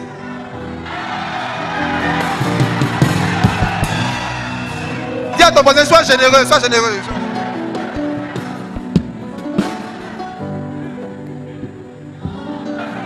Proverbe 22, verset 29. C'est un passage qui est cité dans le livre 12 portes d'influence. Proverbe 22, verset 29. Proverbe 22, le verset 29. Il dit, Proverbe 22, verset 29, oui. Si tu vois un homme habile dans son ouvrage, il se tient auprès des rois. Oui. Il ne se tient pas auprès des gens obscurs. Si tu vois un homme qui est excellent dans son métier, il va se tenir auprès des rois. Donc mes amis, l'histoire de il me prend de la boue, il me fait asseoir à la table des rois là. Écoutez-moi. Il n'y a personne qui ayant la boue sur lui accède à la table des rois. La boue là c'est la médiocrité. La boue c'est la saleté. La médiocrité repousse les rois.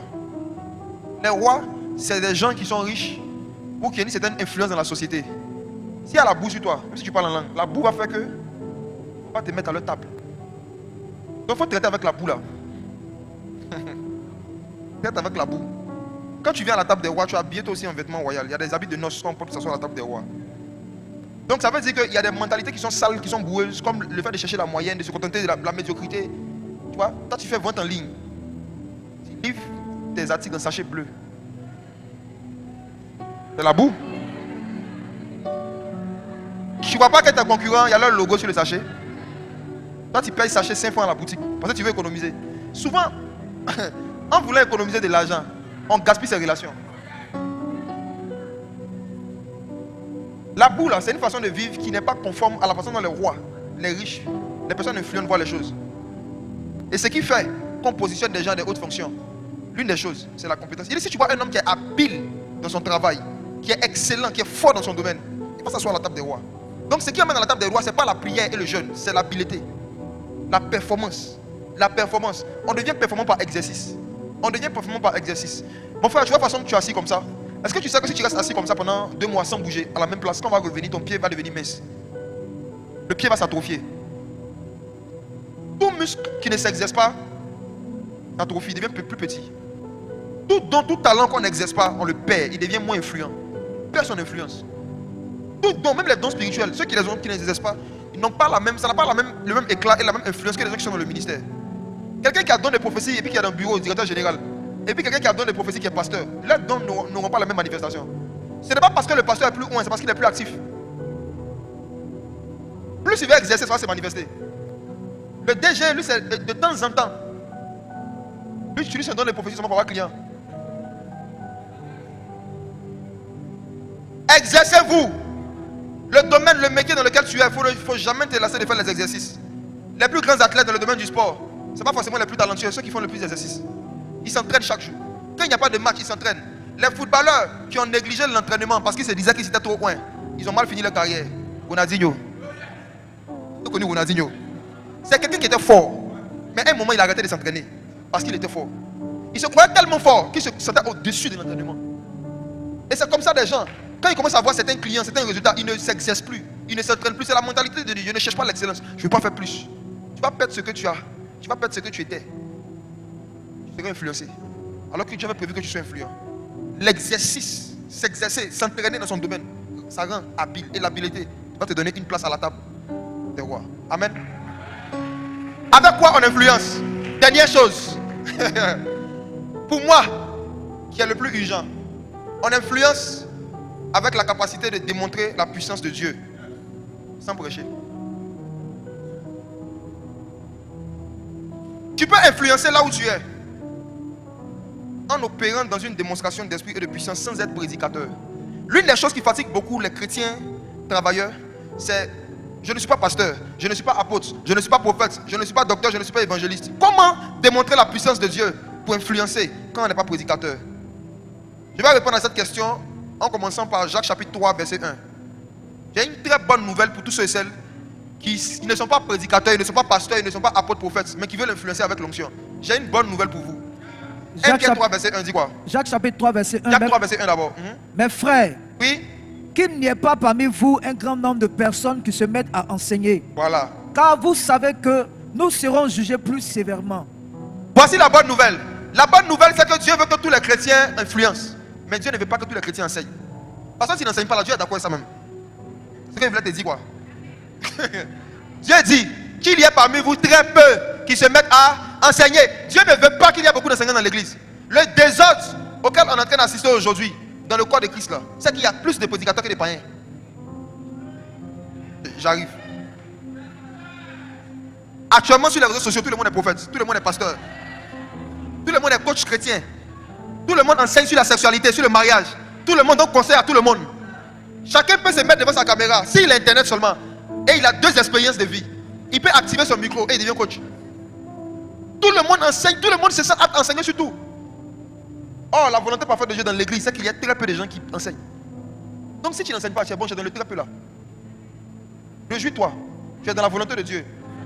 Maintenant, ce n'est pas parce que tu n'enseignes pas que tu ne peux pas démontrer la puissance de Dieu. 1 Pierre 3 maintenant, verset 1. 1 Pierre 3, verset 1. Comment démontrer la puissance de Dieu quand on n'est pas pasteur? 1 Pierre 3, verset 1. Oui. Femmes, soyez de même soumises à vos maris, afin que, si quelques-uns n'obéissent point à la parole, ils soient gagnés sans parole par la conduite de leurs femmes. Qu'ils soient gagnés sans parole. C'est possible d'évangéliser sans parole. C'est possible de gagner les âmes sans parole. C'est possible de pouvoir influencer sans parole. C'est par quoi? Par la conduite, par le comportement. Il y a beaucoup de femmes qui sont mariées à des païens, à des inconvertis.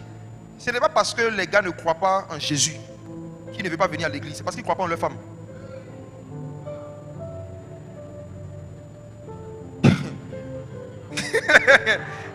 Il y a beaucoup de païens qui croient en Jésus mais qui ne croient pas aux chrétiennes. Parce qu'un Dieu qui te dit d'être soumis à ton mari va te dire dimanche de ne pas préparer, puis d'aller rester à l'église de 8h à 19h.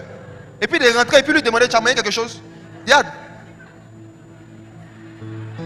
D'après Jésus, bah, attention, attention. Tu as demandé attention, attention. Attention, attention. On dit une femme, si tu sais que ton mari est rebelle à la parole, toi ton instrument d'influence, ce n'est pas la parole. Ta conduite. La soumission. Qu'est-ce que la soumission? Lisez les livres de Maman Lily dessus. Ce n'est pas mon sujet d'aujourd'hui. Je parle rapidement de quelques hommes et quelques femmes qui ont servi Dieu sans prêcher dans la Bible et qui ont influencé sans être pasteur, prophète. 1. Job. Job était un homme d'affaires. Prenons Job chapitre 1 verset 3. Il a influencé là où il était par son business. Job chapitre 1 verset 3. La manière dont Satan attaquait Job, il n'a jamais attaqué un pasteur comme ça. Allons. Il possédait 7000 brebis. Qui a déjà vu 7000 moutons réunis dans un lieu? 7000. Ensuite 3000 chameaux. 3000 chameaux. Et tu as déjà vu même 2 chameaux. Vous avez déjà vu un chameau. Imaginez-vous sur 3000. Il y a des gens ici, vous pensez que vous êtes riche. Job vous regarde, il sourit.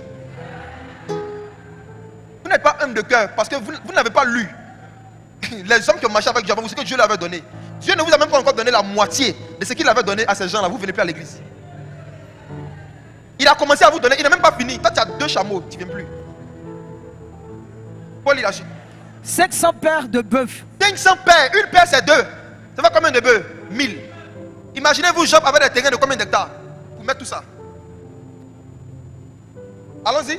500 ânesses et un très grand nombre de serviteurs. Le nombre de serviteurs qu'il avait, ça on ne peut pas compter. Il avait plus de serviteurs que de bœufs, que de chameaux. Le nombre de gens qu'il employait, on ne pouvait plus compter. On dit ils sont grand nombre. Ils ont laissé tomber. Est-ce que Job était pasteur? Est-ce qu'il était prophète? Non. Est-ce qu'il était apôtre? Non. Est-ce qu'il était évangéliste? Non. Mais est-ce qu'il n'était pas influent là où il était? Regardez sa réputation au verset 8. Le verset 8. L'Éternel dit à Satan: as-tu remarqué mon serviteur Job? Il n'y a personne comme lui sur la terre. Dieu dit il n'y a pas l'homme. Il n'y a pas l'homme. C'est un homme intègre et droit, craignant Dieu et se détournant du mal. Écoutez, je vous emmène dans une réflexion profonde. Ça va casser des complexes d'infériorité. Il a dit, as-tu remarqué mon quoi, Job? Mon quoi? Mon quoi? J'ai une question. Est-ce que Job était pasteur? Est-ce qu'il était prédicateur? Mais est-ce qu'il n'était pas serviteur? Il servait dans quel département? Non, réfléchissons ensemble. Est-ce que Job était serviteur? Hey, quelqu'un dit non, c'est qui ça? Ne fais peur, mon gars. Est-ce que Job n'était pas un serviteur? Mais est-ce qu'il était prédicateur? C'était quoi son service? Dites-moi. Il était à quelle porte? Aujourd'hui, on a confondu serviteur à pasteur. Quand on dit que tu seras serviteur de Dieu, tu as peur en mettre un il dit pasteur. Serviteur, ce n'est pas pasteur. Serviteur, ce n'est pas prédicateur. Serviteur, c'est quelqu'un qui met quelque chose qu'il a au service des intérêts de Dieu sur la terre. C'est tout. Là où il est là, ce qu'il avait là, il mettait ça au service des intérêts de Dieu. Juste ça était suffisant pour Dieu pour dire c'est mon serviteur, alors qu'il n'évangélisait pas. Il était à la porte des finances. Et quelle porte? Quelle porte? En quoi est-ce que Job était un serviteur? Il ne prêchait pas. Il n'avait pas une fonction dans une église locale, même pas d'église à l'époque. Il n'était pas dans un temple. Mais Dieu dit que c'est son serviteur. Il servait Dieu en quoi? Si vous lisez sa vie, vous allez voir que Job prenait ses biens pour nourrir les veuves, pour nourrir les orphelins et pour donner de l'emploi. Il avait un grand nombre de... Donc un serviteur, c'est quelqu'un qui crée des emplois. Pour tous les créateurs d'emplois ici, vous êtes serviteurs de Dieu. Vous qui voulez créer des entreprises dans le but de donner du boulot aux gens, je vous dis la vérité, Dieu aime votre cœur. Si la raison pour laquelle tu veux faire un business, c'est de donner de l'emploi, faire sortir des gens de la misère, je suis un servant de Dieu, je suis un serviteur de Dieu. À la façon de Job. L'une des façons d'influencer dans une ville, c'est de créer des emplois. Job était influent, pas parce qu'il prêchait, mais parce qu'il embauchait. À Nibilekro, il y a 20 ans, la majorité de la population était chrétienne. Aujourd'hui, plus de 60% est musulmane. Est-ce que vous savez ça? Parce qu'il y a un célèbre entrepreneur qui travaille dans le domaine du poulet et des œufs, je ne vais pas dire son nom. Il a donné du boulot à des milliers de jeunes à Nibilekro. Et comme il est musulman, ils ont dit ton Dieu sera mon Dieu. La porte des finances est une porte que certains de nos cousins utilisent pour influencer la foi des gens par milliers. Mais nous ici à l'église, chacun le monde est en train de se battre pour avoir un poste dans l'église. Vous n'êtes pas la lumière de l'église. Vous êtes la lumière du monde. Il y a des gens ici que Dieu appelle pas à chasser des démons, mais à chasser la misère. Il y a des personnes ici que Dieu va prendre ce soir, pas pour délivrer les gens des démons, mais pour délivrer des familles de la pauvreté. Ça se fait comment? Dieu te donne une idée de business. Il te donne des financiers. Et tu mets ton business en place. Ça marche. Et tu donnes du boulot à des gens. Et les gens sortent de l'oisiveté et de la misère. Voici le ministère de Job. Serviteur de Dieu. On peut servir Dieu sans prêcher.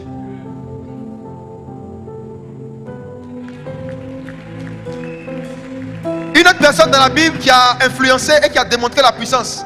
La démonstration de puissance que Job faisait, ce n'était pas l'autorité sur les démons, c'était l'autorité sur la galère. Je voulais dire ça, il ne faut pas que j'oublie ça. Puissance là, ce n'est pas seulement pour les maladies. Hein. Regarde, si on te demande de choisir entre avoir palu et puis avoir 5 millions, et puis avoir la santé, et puis avoir palu, tu vas prendre quoi? Tu vas prendre palu, non? Palu, avec 5 millions, et puis santé et la galère. Palu est bon, non? Palu. Regarde.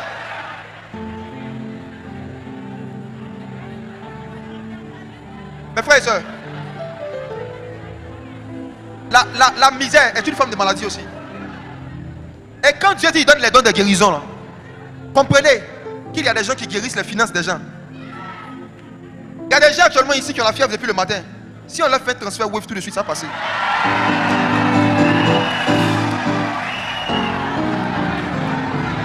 Si on fait un transfert. Vrai ou faux?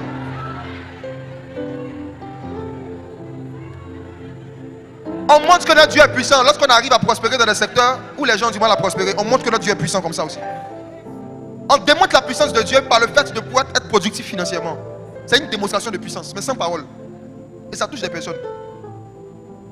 La première fois, l'apôtre Mohamed Sanogo le dit dans le livre, que la première fois où Jésus a croisé Pierre, il avait un problème dans son business, il n'arrivait pas à prendre des poissons. Quand Jésus l'a aidé à prendre les poissons, même ceux qui étaient à côté, qui n'étaient pas concernés par l'affaire, ont été touchés parce qu'ils ont vu que l'homme est rentré dans une abondance, dans son domaine d'activité, un coup. Et ils sont même venus l'aider à prendre. Et ils ont suivi tout Jésus. Il y a des gens qui vont venir à l'église. Quand ils vont voir que tu n'as plus les mêmes problèmes financiers qu'eux.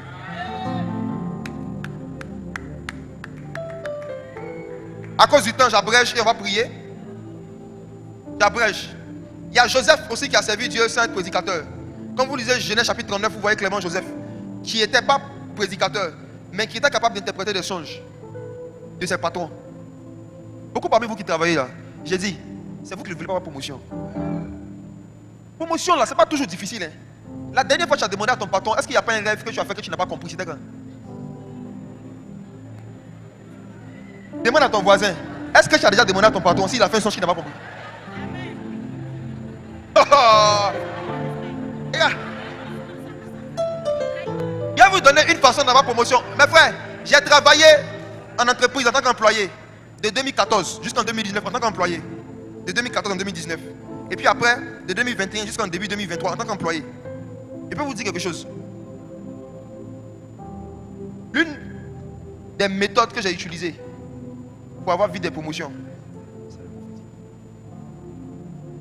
tu approches, c'est le prophétique. Tu approches quelqu'un dans un bureau, non? Ton patron. Vous allez bien? J'ai dit, est-ce que vous n'avez pas mal quelque part? C'est dans un bureau, colo, toi et puis lui, vous deux.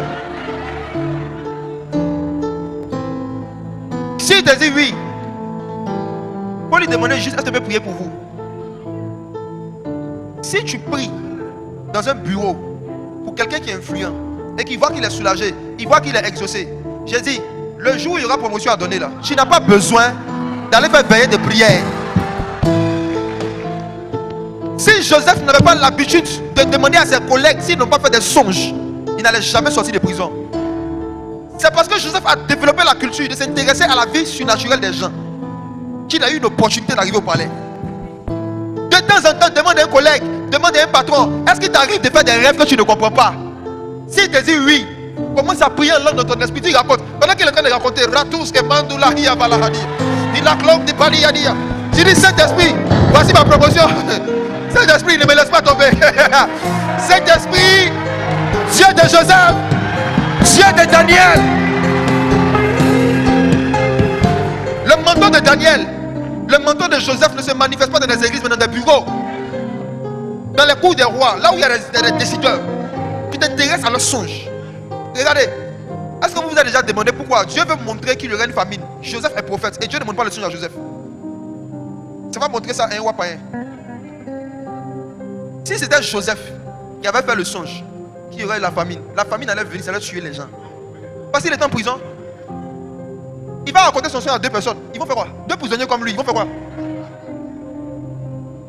Il y a même des songes et des visions que Dieu ne donne pas aux hommes en fonction de leur consécration, mais en fonction de leur position sociale. Dieu sait que s'il a donné certains songes à ton patron par rapport à l'entreprise, il saura plus de quoi que si c'est à toi qu'il donne. Maintenant, le patron ne sait pas que c'est Dieu qui lui a montré le rêve bizarre qu'il a fait. Il ne sait pas. Toi aussi, tu ne sais pas que ton rôle dans l'entreprise, c'est d'interpréter les songes. Seule question que tu poses là, on nous paye quand? On nous paye quand? Les salaires ne sont pas encore passés. Je sens dans mon esprit qu'après cette conférence, il y a quelqu'un ici qui va aller au bureau, qui va aller au travail. Tu seras changé en un autre homme, changé en une autre femme. Je ne vais plus voir tes patrons comme des gens que tu dois supplier pour avoir une promotion. Tu vas les voir comme des âmes que tu dois aider, comme des personnes qui font des rêves, qui ne comprennent pas. Waouh!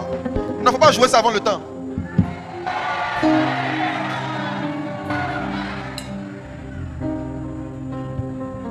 Je vais terminer. Papa, pardon.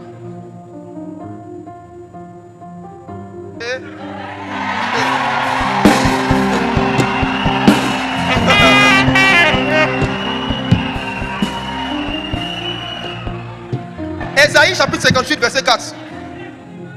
On peut influencer sans prêcher par une vie de jeûne secrète. Le jeûne, il y a beaucoup de choses qui peuvent nous rendre influents spirituellement. Mais parmi toutes ces choses, si quelqu'un me demande le plus grand c'est quoi? Après l'humilité c'est le jeûne. Même le jeûne encore est une forme d'humilité. Disons Esther. Esther était influente parce que c'était une jeûneuse. Ce n'était pas sa forme qu'elle a pu influencer le roi. Ésaïe 58, verset 4. Ésaïe 58, le verset 4. Oui. Il dit, voici, vous jeûnez pour disputer et vous querellez. Écoutez, il dit, voici, vous jeûnez pour disputer et vous querellez, oui. Et pour frapper méchamment du poing. Oui. Vous ne jeûnez pas comme le veut ce jour, pour que votre voix soit entendue en haut. Dis avec moi, pour que votre voix soit entendue en haut. Pour que votre voix soit entendue en haut. Pour que votre voix soit entendue en haut. Pour que votre voix soit entendue en haut. C'est l'un des versets les plus bizarres sur le jeûne dans la Bible. Dieu dit, l'un des motifs pour lesquels il institue le jeûne, c'est pour qu'on entende notre voix en haut.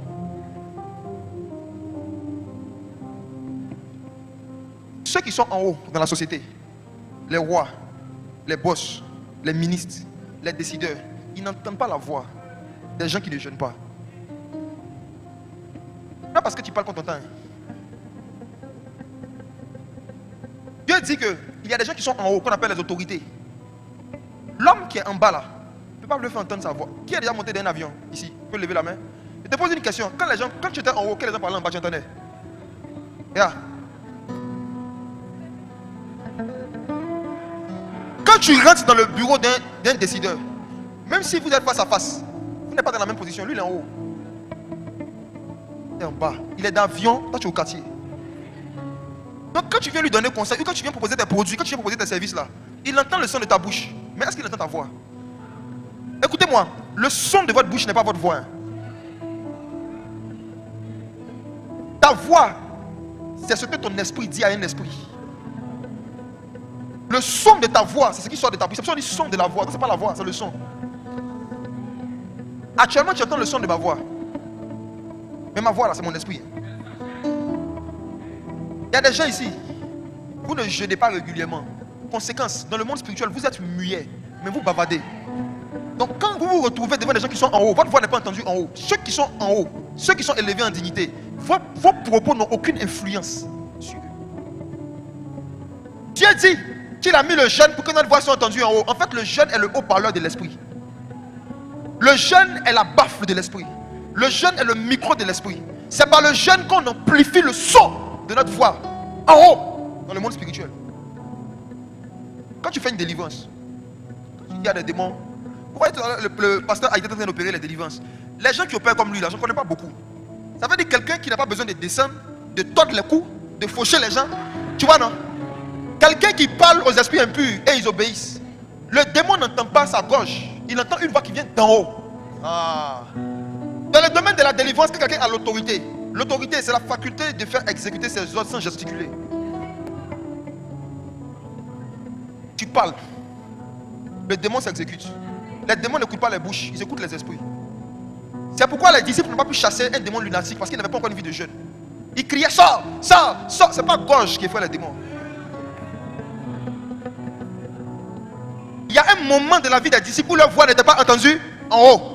Or les démons sont en haut, ils sont les principautés dans les lieux célestes. Le jeûne, la pratique du jeûne rend influent. Surtout vous qui cherchez des clients, qui êtes entrepreneurs. Pourquoi toujours toi tu parles, tu expliques tes produits? Oui, c'est composé à base de rectus, il y a de la feuille de palmier, et tu bavardes. Mais est-ce que ta voix vient d'en haut? Vous ne jeûnez pas avant d'aller en visite clientèle. Vous ne jeûnez pas avant de rencontrer des investisseurs. Vous ne jeûnez pas avant de rencontrer des fournisseurs. Or, certains de vos concurrents, quand ils ont des marchés sérieux, ils vont se laver pour que leur voix soit entendue en haut. Et ils ont des fétiches. Et ils ont des amulettes. Et ils ont des eaux qui sentent mauvais. Ils prennent pour influencer les acheteurs, les fournisseurs. Mais toi, dans le jeûne, Esther savait que si elle venait parler au roi directement de la cause des Hébreux sans avoir jeûné, sa voix allait être entendue d'en bas. Donc il n'allait pas bien entendre et il n'allait pas être influencé, il allait le tuer. Donc pour ne pas qu'on tue son peuple, elle devait tuer sa faim. Tu ne peux jamais devenir influent dans le monde spirituel quand la nourriture t'influence. Le niveau d'influence que tu auras dans le monde des esprits dépend du niveau d'influence que la nourriture a sur toi. Et la pratique du jeûne est une façon de dire à la nourriture, tu ne m'influences pas. Je peux m'abstenir de toi pendant 5 heures, pendant 6 heures, pendant 7 heures. Ma génération ne connaît pas le jeûne sec. On a toujours des jeûnes mouillés. Ma génération ne connaît pas les retraites. Beaucoup parmi vous, vous ne partez jamais en retraite seul. Vous attendez que l'église décrète des retraites. votre voix ne sera pas entendue en haut. Vous allez crier, mais vous n'allez pas être influent. Ceux qui ont l'autorité, regardez comment tout à l'heure l'homme de chercher les démons avec classe. Il dit regarde, il y a un truc au niveau de ton ventre. Allez, lâche là, top. La puissance de Dieu descend, on dirait qu'on a poussé la personne. Regarde, il parle doucement, mais ce qui arrive au corps de la personne n'est pas doucement. Donc tu vois que l'autorité là, ce n'est pas une démonstration de cri. C'est une démonstration de puissance. Et la première manifestation de la puissance, c'est le calme. Le jeûne, c'est pour que ta voix soit entendue d'en haut. Que Dieu suscite une génération d'hommes d'affaires, de femmes d'affaires qui jeûnent. Tu es ministre, mais tu jeûnes comme Daniel. Tu es riche comme Job, mais tu jeûnes. Ça te rend influent. Quand tu t'assois en comité de direction, on demande ton avis. Tout le monde bavarde, mais toi tu parles. Quand toi tu donnes ton opinion, l'atmosphère change. Dans le comité de direction, la première fois, quand on m'avait nommé directeur commercial, il y avait des gens qui n'étaient pas d'accord parce que je n'avais pas l'âge, je n'avais pas le niveau d'expérience. Il fallait avoir au moins 10 ans d'expérience professionnelle. Je n'avais pas le niveau. Et le patron m'avait dit à l'époque, je te donne une chance. Il dit, il n'y a jamais eu un jeune de 20 ans qui a eu accès à cette fonction dans l'entreprise. L'entreprise existe depuis plus de 20 ans. Il dit, si jamais tu n'arrives pas à atteindre le résultat dans 2 mois, je ne vais pas seulement te ramener au poste où tu étais, assistant marketing. C'est fort possible que tu partes. Parce que ton poste, là, on a donné ça à quelqu'un. Tu vois, Jean, tu traverses la mer où j'ai pris une femme derrière toi, non? Tu peux prendre la parole dans une réunion. Les gens peuvent te mépriser à cause de ton âge. Paul n'a pas dit à Timothée, dis aux anciens de ne pas mépriser les jeunes.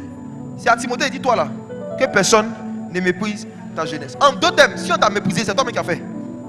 C'est de ta faute. Il faut t'arranger, avoir le niveau de sagesse qui va faire qu'on ne pourra pas te mépriser. Ça veut dire qu'il faut bien bosser avant de venir t'asseoir ici. Le jour de la façon dont j'ai étudié, j'ai lu tout ce qui était de mon métier que je n'avais jamais fait. J'ai allé lire toute la nuit. Première question, ils ont posé au comité de direction. Il a demandé un avis sur une décision qu'il devait prendre par rapport à un événement. J'ai levé la main en même temps. Vous savez, les gens qui n'ont jamais rien à dire, vous à qui on donne l'opportunité de participer à des réunions, même à l'église, et vous n'avez jamais rien à dire, on va vous chasser. Les rois n'aiment pas les muets. Si tu n'as rien à dire, c'est que tu n'as rien dans la tête. C'est comme ça qu'ils raisonnent. On dit qu'est-ce que tu as pensé? Il dit, tout ce que vous avez dit, c'est vrai. Hey! Hey! Dis quelque chose. Tu dis, non, je suis d'accord avec vous. Ils ont déjà tout dit. Ah! Vous allez perdre votre influence si vous vous habituez à ne jamais avoir d'opinion. Même si tout le monde a dit, c'est que les autres ont dit là. Il faut répéter ça en d'autres mots. S'ils ont dit, on a demandé qu'est-ce que vous pensez qu'on doit manger ce midi. Tout le monde a dit aloko, aloko, aloko, aloko. On dit, et toi, quand tu prends la parole là, tu dis, je suggère qu'on mange du plantain déshabillé avec de l'huile. Tu as parlé, mais je n'ai pas parlé.